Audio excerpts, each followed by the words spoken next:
नमस्कार दोस्तों, कहानियों की दुनिया में आपका स्वागत है। हमारे जीवन का हर पहलू हमारे सामने कहानियों के रूप में प्रदर्शित होता है। कुछ कहानियाँ आपको आपके जीवन से प्रेरित लगेंगी और कुछ कहानियाँ आपके आसपास की घटनाओं से, क्योंकि हर कहानी हमारे समाज के ही एक पहलू को दर्शाती है। वैसे ही है हमारी आज की कहानी एक लड़की की दर्द भरी कहानी है जो मंडप में दुल्हन बनकर कितने ख्वाबों को सजाई है, लेकिन अपने ख्वाबों को टूटता हुआ देखने के बाद भी उसने हिम्मत रखकर ऐसा क्या साहस का काम किया, ये हम इस कहानी में सुनते हैं। तो चलिए कहानी को शुरू करते हैं। राधा एक मध्यम वर्गीय परिवार की लड़की थी। उसके परिवार में मम्मी पापा, भाई सुमित और राधा, 4 लोगों का खुशहाल परिवार था। राधा के पापा की प्राइवेट नौकरी थी जिससे दोनों बच्चों की अच्छी तरह से परवरिश की और उनको अच्छी शिक्षा दिलाई। राधा की पढ़ाई पूरी हो गई थी और वह एक प्राइवेट कंपनी में जॉब करती थी। राधा के पापा ने राधा के लिए एक रिश्ता ढूंढा था। लड़का एक मल्टीनेशनल कंपनी में अच्छे पद पर था।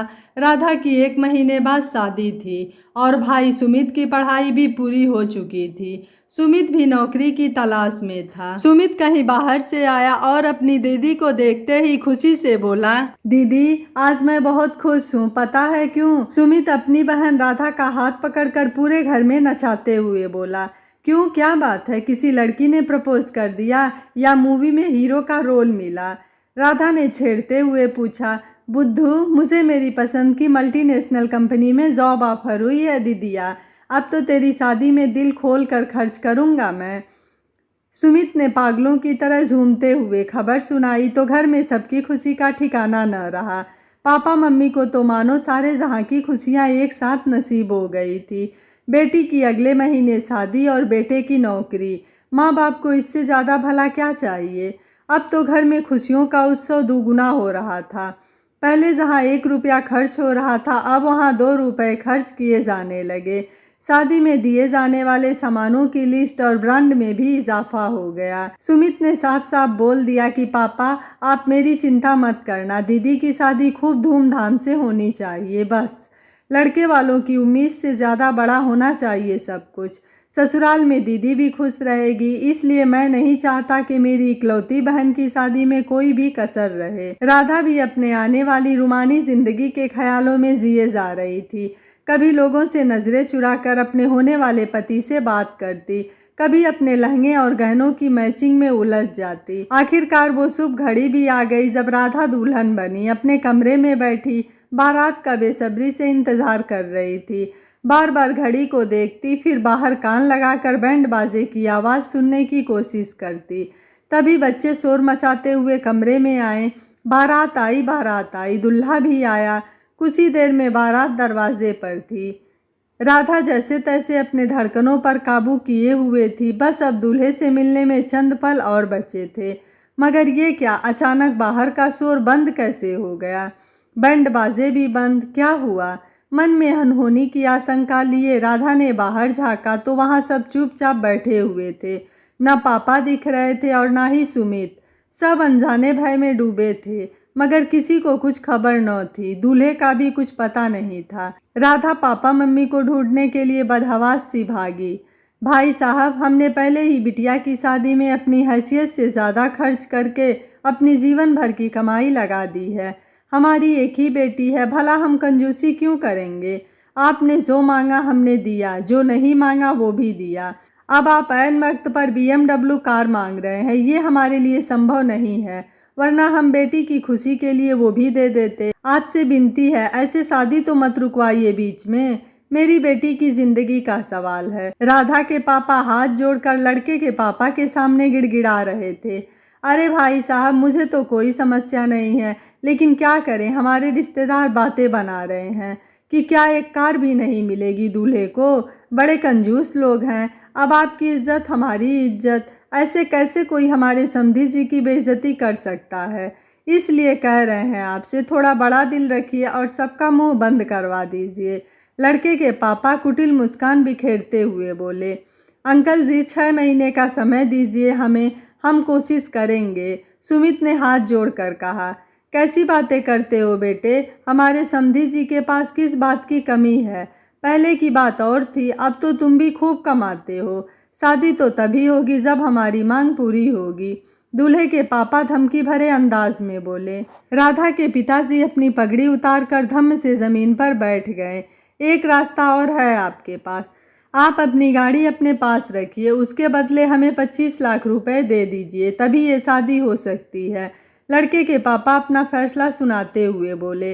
राधा के पापा पनीली आंखें लिए खड़े हुए और कुछ कहने ही वाले थे, तब तक राधा जो इतनी देर से सारी बातें बाहर खड़ी सुन रही थी, गुस्से में दरवाजे को धक्का मारकर अंदर दाखिल हुई। उसे देखकर सब एकदम से चौंक गए। वाह क्या बात है, यहाँ तो खरीदारी चल रही है, बहुत बड़े व्यापारी आए हैं। लेकिन जरा ये तो बताए कोई कि बोली किसकी लगाई जा रही है, लड़के की या लड़की की? वैसे पापा आप इस धंधे में शामिल कैसे हो गए? आपकी तो बेटी भी गई और पैसे भी, बदले में आपको क्या मिलेगा? ये बिना रीढ़ की हड्डी वाला दामाद? मेरे भाई की नौकरी की खबर से ही इसकी लार टपकने लगी।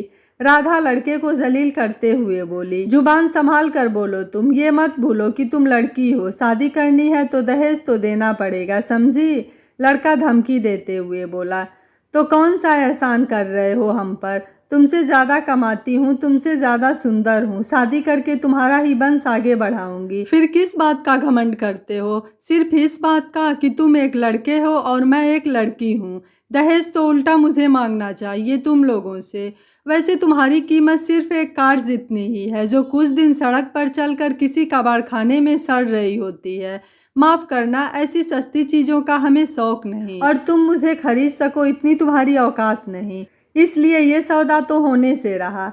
रही बात बदनामी की, तो लोगों का क्या है? कुछ कहेंगे कि लड़की की बारात लौटी है, तो कुछ बोलेंगे कि दुल्हन लेने गए थे मगर उसने अपने घर से खाली हाथ भगा दिया। और पापा, आपसे किसने कहा कि आप मेरी खुशी के लिए इनके सामने झुक जाएं? आपने मुझे इतना पढ़ाया लिखाया, मुझे इस काबिल बनाया कि मैं खुद आज अपने पैरों पर खड़ी हूँ आपकी बदौलत। तो क्या इस दिन के लिए कि आप मेरी खुशियों के लिए किसी के पैरों पर अपनी पगड़ी रगड़ें? और पापा, आपसे किसने कहा कि ऐसे दहेज के लोभियों के साथ रहने में मेरी खुशी है? पापा, आपके स्वाभिमानी बेटी की खुशी आत्मसम्मान से जीने में है। राधा अपने तमतमाते हुए चेहरे पर तिरछी मुस्कान लेकर लड़के के पापा को देखते हुए बोली। एक औरत के अंदर की दुर्गा जब क्रोध में होती हैं, तब तो तांडव करने वाले शिव जी को भी उनके सामने नतमस्तक होना पड़ता है। वो आगे बोली, इससे पहले कि मेरे पापा की आंखों में आंसू का एक और कतरा आए और मैं अपने संस्कार भूलूं, तुम लोग अपने लालच की पोटली बांधो और चोरों की फौज लेकर दफा हो जाओ यहाँ से, वो भी बिना एक लफ्ज अपने मुंह से निकाले, कहीं मुझसे कुछ बहुत बुरा ना हो जाए। राधा की आंखों से आज आंसुओं की जगह अंगारे बरस रहे थे। सबके जाने के बाद राधा अपने पापा के पास आई, पगड़ी वापस उनके सर पर सजाते हुए पूछा, पापा मैंने सही किया ना? पापा ने उसके सर पर हाथ फेरकर बस गले से लगा लिया। आज उन्हें अपनी परवरिश पर बहुत गर्व हो रहा था। बेटी की शादी टूटने का दुख तो था, लेकिन उन्हें इस बात का सुकून भी था कि मेरी बेटी लालची लोगों के चंगुल में फंसने से बच गई। दोस्तों, दहेज प्रथा हमारे समाज का एक ऐसा अभिशाप है जिसमें न जाने हर साल कितनी लड़कियों की बलि चढ़ जाती है। दहेज का लालच एक ऐसा राक्षस है जिसका पेट लड़की वाले कितने भी भरने का प्रयास करें, लेकिन वह कभी भरता नहीं है, हमेशा उसमें भूख बाकी रहती है। दहेज रूपी दानों से बचने के लिए राधा ने जो कदम उठाया वह बहुत ही सराहनीय कदम था, क्योंकि आज के समय में लड़की और लड़के दोनों बराबर हैं, दोनों को माँ बाप बराबर से पढ़ा रहे हैं, अपने पैरों पर खड़ा कर रहे हैं, तो उन्हें भी अपनी ज़िंदगी में अपने फैसले लेने का हक है, और ऐसे दहेज के लोभियों को सबक सिखाने का भी। यह कहानी आपको कैसी लगी है, आप हमें अपने विचार कमेंट बॉक्स में ज़रूर दीजिएगा, हमें आपके सुझाव का इंतज़ार रहेगा। अगर आपको वीडियो अच्छा लगा है तो वीडियो को लाइक कर दीजिएगा, अपने फ्रेंड दोस्तों के साथ शेयर कर दीजिएगा। चैनल पर नए हैं तो सब्सक्राइब करने के साथ साथ नोटिफिकेशन बेल को ऑन कर दीजिएगा। इस चैनल पर ऐसे ही प्रेरणादायक कहानियाँ अपलोड होती रहती हैं। Thank you for watching. मिलते हैं अगली कहानी में।